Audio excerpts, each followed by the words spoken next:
I'm an airline pilot for FedEx, and there really isn't a standard day at FedEx, which is great.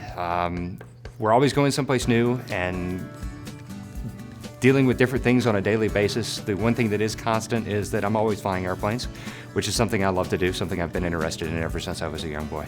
When I was 7 years old, I took my first flight in an airplane. Actually, my dad was a pilot, and he took me out to an airport and got me a ride. And ever since then, I've been enthusiastic about aviation and airplanes, just anything having to do with the world of aviation. But the real motivation to follow my dream of flight didn't really come to me until a little bit later in life. My grandfather and I were very close, and he had a job where he went to work every day with a smile on his face, and he loved what he did.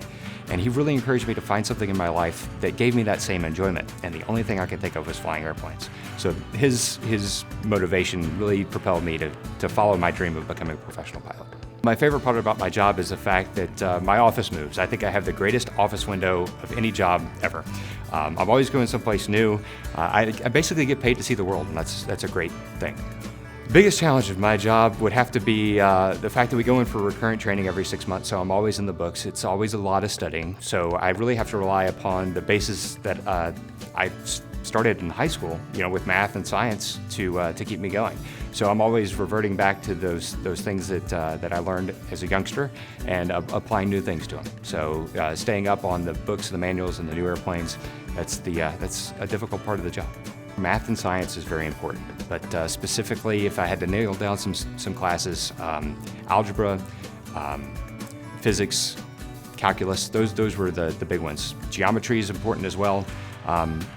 Also, having good reading skills is very important. Like I said, we have really big, thick manuals, and we have to go through those every 6 months.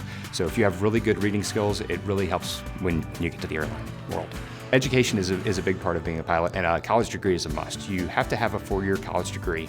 It doesn't matter what your degree's in, but you have to have one. You can get it in aviation, which makes things a little bit easier, but you don't have to do that. Either way, besides your college education, you also have to have flight training. What that consists of is learning how to fly, and then once you're certified, you take advanced courses in navigation and learning more complex equipment. And then after that, you have to go and you have to earn your stripes or get your hours. A lot of people become flight instructors and teach other people how to fly in order to get their flight time. Other people will fly cargo in smaller airplanes from big cities to small towns. There are many different ways to do that. And then from that point, you can go on and be an airline pilot. The other option is to go through the military. You're still going to need a college degree if you decided to go into the military route. In order to be an officer, you still have to have that degree.